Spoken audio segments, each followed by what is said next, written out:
के कुछ बड़े निर्णय लिए गए हैं, मुख्यमंत्री जी के द्वारा निर्देश दिया गया है, उनकी जानकारी देने के लिए मैं आपके सामने आया हूँ। दिल्ली में ग्रैब 3 जब लगा था तो 16 दिन के लिए ग्रैब 3 दिल्ली में लगा था। 16 दिन सभी कंस्ट्रक्शन का काम दिल्ली में बंद था। अब ग्रैब 4 लगा हुआ है। ग्रैब 3 के दौरान जो कंस्ट्रक्शन का काम बंद था उससे दिल्ली के कंस्ट्रक्शन वर्कर, निर्माण मजदूर प्रभावित हुए थे। खासतौर पे जो लोग दिहाड़ी के हिसाब से काम करते हैं, जिनको रोज का काम का पैसा मिलता है, उनकी आमदनी बंद हुई थी।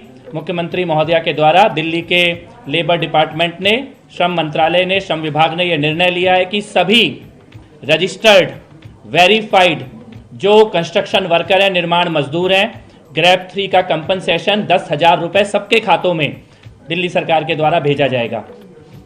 ये ग्रैब 4 के लिए भी, जब ग्रैब 4 समाप्त होगा, ग्रैब 4 के दिनों को भी हम काउंट करेंगे और ग्रैब 4 का भी कंपनसेशन हम सभी रजिस्टर्ड वेरीफाइड कंस्ट्रक्शन वर्कर्स के खातों में भेजेंगे। तो 10,000 रुपये दिल्ली के हर निर्माण मजदूर जो रजिस्टर्ड है और वेरीफाइड है, उन सब के खातों में दिल्ली सरकार के द्वारा सीधे उनके खातों में डीबीटी करके 10,000 रुपये भेजे जाएंगे। ये निर्णय लिया गया है। और इसमें एक चीज़ और है कि ये रजिस्ट्रेशन की प्रोसेस कंटिन्यू जारी है। तो मैं आपके माध्यम से ये भी अपील करना चाहता हूँ सभी कंस्ट्रक्शन वर्कर्स से, निर्माण मजदूरों से, कि आप जल्दी से जल्दी दिल्ली सरकार के पोर्टल पर रजिस्टर कराएं और आपका वेरिफिकेशन किया जाएगा।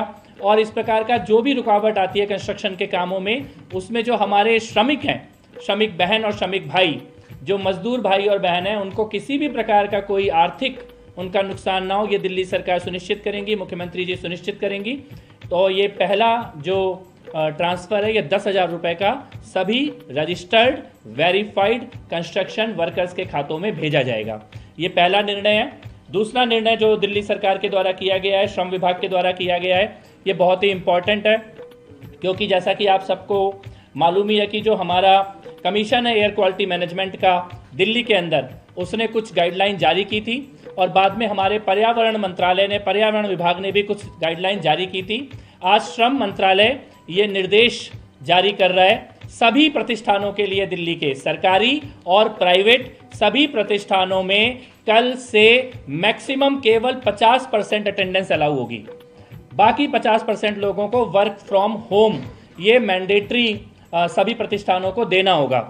ये हम लोग कल से लागू करने जा रहे हैं। दिल्ली के जो भी सरकारी हों या प्राइवेट हों, बिजनेस हैं, ऑफिसेस हैं, सभी को मैक्सिमम केवल 50% आपकी फिजिकल अटेंडेंस ये आप रखें और बाकी 50% लोगों को आप वर्क फ्रॉम होम ये कल से तुरंत लागू करें। इसके लिए हम लोग आज श्रम विभाग के द्वारा एडवाइजरी जारी की जा रही है और डायरेक्शंस जारी की जा रही हैं। इसमें हम लोग कुछ सेक्टर को एक्सेप्शन कर रहे हैं, कुछ सेक्टर को छूट दे रहे हैं, जिसमें पब्लिक और प्राइवेट हेल्थ केयर के जो सेक्टर हैं, हॉस्पिटल के ऊपर ये लागू नहीं होगा, फायर सर्विसेज के ऊपर ये लागू नहीं होगा, प्रिजन्स जो जेल प्रशासन है उसके ऊपर ये लागू नहीं होगा, सार्वजनिक परिवहन पब्लिक ट्रांसपोर्ट के ऊपर ये लागू नहीं होगा, इलेक्ट्रिसिटी और वाटर और सैनिटेशन इसके ऊपर ये लागू नहीं होगा, इससे रिलेटेड म्यूनिसिपल सर्विसेज के ऊपर लागू नहीं होगा, डिजास्टर मैनेजमेंट के ऊपर और फॉरेस्ट एनवायरनमेंट डिपार्टमेंट, जो भी ऐसे विभाग हैं जो कि एयर पॉल्यूशन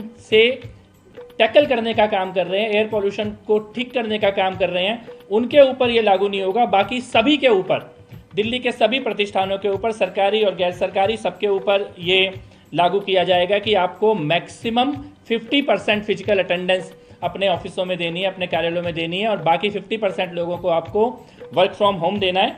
और इसके साथ साथ हम ये भी कहना चाहते हैं कि ये all private offices functioning with in NCT Delhi shall operate not more than 50% staff capacity attending the workplace. The remaining staff shall mandatory work from home.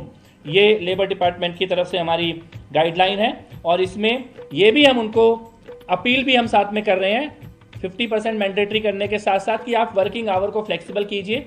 जरूरी नहीं है कि आप पूरे स्टाफ को एक ही पर्टिकुलर टाइम पे बुला के एक ही पर्टिकुलर टाइम पर वापस भेजने का काम करें। इसको थोड़ा डिवाइड कीजिए। अगर कुछ पर्टिकुलर स्ट्रेंथ को आप 10 बजे बुला रहे हैं तो बाकी को 12 बजे बुलाएं और इसी प्रकार से जाने का टाइम भी आप लोग चेंज करें।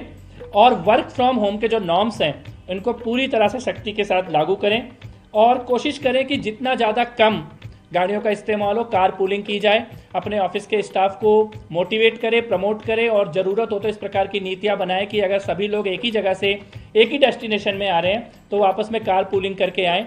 इस प्रकार की भी गाइडलाइन हम जारी कर रहे हैं। इसमें मैं ये आपको बताना चाहता हूँ कि हमारा ये जो आज की गाइडलाइन है, इसको अगर पालन नहीं किया जाएगा, इसकी नॉन कंप्लायंस होगी तो एनवायरनमेंट प्रोटेक्शन एक्ट 1986 के सेक्शन 15 और 16 के अंतर्गत इसमें जुर्माने का भी प्रावधान है। तो ये दो बड़े निर्णय हम लोगों ने किए हैं। पहला निर्णय सभी निर्माण मजदूरों के खाते में 10,000 रुपये और दूसरा निर्णय आवश्यक एसेंशियल सर्विसेज को छोड़कर बाकी सबको मैंडेटरी 50% मैक्सिमम अटेंडेंस और बाकी वर्क फ्रॉम होम। ये गाइडलाइन आज श्रम मंत्रालय के द्वारा जारी की जा रही है। ये लगातार रजिस्ट्रेशन हमारा हो रहा है। 10,000 रजिस्ट्रेशन हमारे हो चुके हैं। जैसे जैसे रजिस्ट्रेशन, दो प्रक्रियाएं, पहला रजिस्ट्रेशन, दूसरा वेरिफिकेशन, और डिपार्टमेंट पूरी स्ट्रेंथ के साथ इसमें काम कर रहा है और हमें ऐसा लगता है कि कुल मिला के जो ओवरऑल रजिस्ट्रेशन हो जाएंगे वो 50,000 तक भी जा सकते हैं। 10,000 ऑलरेडी हो चुका है और इनके खातों में पैसा देने की प्रक्रिया हम लोग शुरू कर, इसको हम लोग कैप नहीं कर रहे हैं, कोई भी अपर लिमिट नहीं है इस नंबर की। जितने भी रजिस्टर और वेरीफाई होंगे सबके खातों में भेजा जाएगा। ग्रेप 3 तक रजिस्टर्ड तो हमारे पास बहुत ज़्यादा है, वेरीफाइड 10,000 हो चुके हैं। जो जो वेरीफाई होता जाएगा उसके खाते में पैसा भेजते जाएंगे।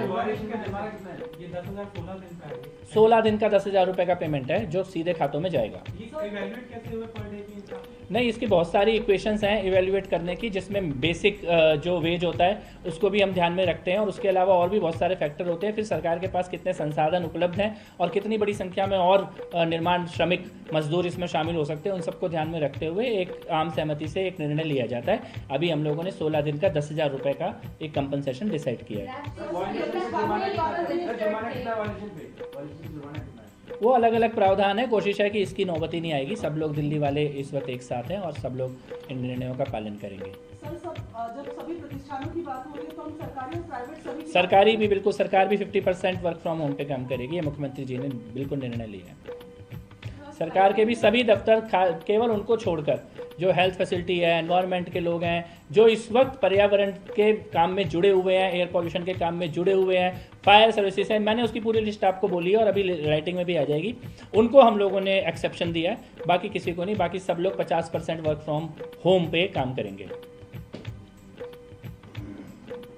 लोगों को एनकरेज किया जा सके तो क्या कैबिनेट भी कारपूल करके आएगी? हाँ, जहाँ भी संभव होगा कारपूल। ऑलरेडी कैबिनेट तो हमारी कारपूल कर ही रही है। आपने ज़्यादातर एक कार में ही देखा होगा। मुख्यमंत्री जी और मंत्रियों को बहुत ही कम ऐसे मौके आते हैं। अगर हम एक जगह से दूसरी जगह एक साथ ही जा रहे हैं तो हम लोग अलग अलग कारों में नहीं जाते हैं। तो अब कोई पंजाब की तरह काफिला लेके तो यहाँ घूम नहीं रहा है ना। और मैं ये बात ज़रूर कहना चाहता हूँ, ऑन रिकॉर्ड कहना चाहता हूँ आज इस बात को, कि भाई एक गलती तो हुई है हमसे, और वो गलती ये हुई है कि हम 30 साल का पोल्यूशन 5 महीने में ख़त्म नहीं किया। ये भी गलती हुई है कि पिछला मुख्यमंत्री भाग जाता था 1 महीने, हर दिसंबर जनवरी 1 महीने की छुट्टी लेके भागता था दिल्ली से। अभी मुख्यमंत्री की गलती है, वो रोज़ सड़कों पे काम कर रही हैं, सफाई कर रही हैं, सड़क साफ करा रही हैं, गड्ढे ठीक करा रही हैं। तो ये भी एक गलती है। और उनका महिला होना भी गलती है, क्योंकि इतनी गालियाँ, इतनी बदतमीजी की जा रही है आम आदमी पार्टी के लोगों के द्वारा, केजरीवाल के लोगों के द्वारा, जितनी अभद्रता, जितनी बेशर्मी की जा रही है। मेरे को नहीं लगता कि देश की राजधानी में इस प्रकार का माहौल होना चाहिए था जो बदतमीजी की जा रही है। उनके मंत्री, जब उनकी सरकार थी तो कभी सड़क पे दिखाई नहीं दिए, उन्होंने पॉल्यूशन के ऊपर कोई काम नहीं किया।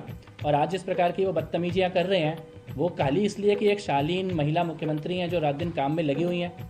और एक बात का ज़रूर हम लोगों को संतोष है कि चाहे केजरीवाल के पुराने मंत्री हों, चाहे केजरीवाल के साथ काम करने वाले संगठन हो या उनके लोग हों, उनमें से किसी को अरविंद केजरीवाल से कोई उम्मीद नहीं थी। उन्होंने 13 साल पोल्यूशन के ऊपर एक शब्द नहीं बोला, कोई प्रोटेस्ट नहीं किया। आज उनको उम्मीद है कि शायद भारतीय जनता पार्टी की सरकार है, रेखा गुप्ता जी काम कर रही हैं, तो उनको उम्मीद है कि यहाँ पे काम होगा। तो यहाँ पे रोज़ डिमांड करते हैं कि अभी क्यों नहीं हुआ, अभी क्यों नहीं हुआ, ठीक क्यों नहीं हुआ। तो मैं ये कहता हूँ कि भाई आपकी आशाओं पर हम खरे उतरेंगे, ठीक करेंगे। आपने एक निकम्मा मुख्यमंत्री और एक निकम्मी सरकार 13 साल यहाँ पे बैठा के रखी थी। अगर उन्होंने एक कदम भी काम किया होता, एक दिन छोटा छोटा भी काम किया होता, ये जो गड्ढे सड़कों पे दिख रहे हैं ये 5 महीने के गड्ढे नहीं है, ये 13 साल के गड्ढे हैं। ये जो टूटी सड़कें हैं, ये जो डस्ट है, ये 13 साल की गंदगी है दिल्ली के अंदर। 13 साल में आप दिल्ली की सड़कें ठीक नहीं कर पाए, फुटपाथ ठीक नहीं कर पाए, ग्रीन कवर दिल्ली का नहीं बढ़ा पाए। पॉल्यूशन को लेकर सुप्रीम कोर्ट में आपने झूठे एफिडेविट दिए, डस्ट मिटिगेशन के आपने झूठे एफिडेविट दिए। किसी भी एफिडेविट के ऊपर आपने जो सरकार को बोला था, सुप्रीम कोर्ट को बोला था, आपने उसको लागू नहीं किया। आज ये आपकी ये विरासत हमें मिली है। ये जो पॉल्यूशन है इसका अपराधी अरविंद केजरीवाल और उसकी सरकार है। वो अपराधी हैं दिल्ली के, और उन्हें शर्म आनी चाहिए। जब वो दिल्ली में बैठे थे तो पंजाब को गाली देते थे, और आज जब वो दिल्ली की जनता ने उन्हें हरा दिया तो पंजाब में बैठ के दिल्ली के लोगों को गाली दे रहे हैं। उनको शर्म आनी चाहिए, चुल्लू पर पानी में डूब के मर जाना चाहिए। और उन्हें सीखना चाहिए कम से कम आज की दिल्ली की सरकार से कि सारे मंत्री, विधायक, मुख्यमंत्री रात दिन काम कर रहे हैं। 1 महीने की छुट्टी हर साल 13 साल तक अरविंद केजरीवाल ने ली है। दिसंबर जनवरी में हर साल 1 महीने की छुट्टी लेके भाग जाते थे दिल्ली छोड़ के। ये ऑन रिकॉर्ड है, मीडिया की जानकारी में, जनता की जानकारी में है। दिसंबर का पीक आते के साथ ही अरविंद केजरीवाल 1 महीने छुट्टी पे क्यों भाग जाते थे दिल्ली छोड़कर। और आज जो मुख्यमंत्री रात दिन काम कर रही है, आप उनके ऊपर अपने छुटभइये लोगों से बदतमीजी करवा रहे हो, बेशर्मी करवा रहे हो। तो दिल्ली की जनता देख रही है, पंजाब की जनता भी देख रही है आपकी इस बेशर्मी को। अगर आपने छोटा छोटा भी प्रयास किया होता तो आज दिल्ली में इतना पॉल्यूशन नहीं होता, आज दिल्ली में इतनी गंदी हवा नहीं होती। दिल्ली के बच्चे आज जो सांस ले रहे हैं, इसके अपराधी, इस पाप के जिम्मेदार अरविंद केजरीवाल और उनकी पुरानी सरकार के लोग हैं। 13 साल उन्होंने केवल भ्रष्टाचार किया, और आज जो थाली बजा रहे हैं, अगर उस वक्त इन्होंने एक कदम भी काम किया होता, एक दिन भी काम किया होता, तो आज इतनी बुरी हालत नहीं होती। और हम संकल्पित हैं, दिल्ली सरकार का हर मंत्री, हर विधायक, मुख्यमंत्री लगातार काम कर रहे हैं, और आप जो नहीं कर पाए वो हम करके दिखाएंगे। दिल्ली को पॉल्यूशन से मुक्ति दिलाएंगे, लेकिन ये एक टाइम टेकिंग प्रोसेस है, दिल्ली वालों को पता है। आपसे बस इतना ही निवेदन है कि ये जो आपका पॉलिटिकल पॉल्यूशन है, इसको दिल्ली में ना करें, और इस वक्त मिलकर हम लोग एक सही दिशा में काम करके ठीक करने का प्रयास करें, समयबद्ध तरीके से चीज़ों को सुनिश्चित करें। बहुत बहुत आभार। नमस्कार दोस्तों, बीसीआर न्यूज़ में आपका स्वागत है। मैं हूं आपका होस्ट एंड दोस्त अजय शास्त्री। उम्मीद है आपको यह हमारा वीडियो अच्छा लगा होगा, तो आप इसको शेयर कीजिए और लाइक कीजिए, और साथ साथ हमारे चैनल को सब्सक्राइब भी कीजिए। जी हाँ, ऐसे ही नए वीडियो के साथ फिर आपके साथ हाजिर होंगे।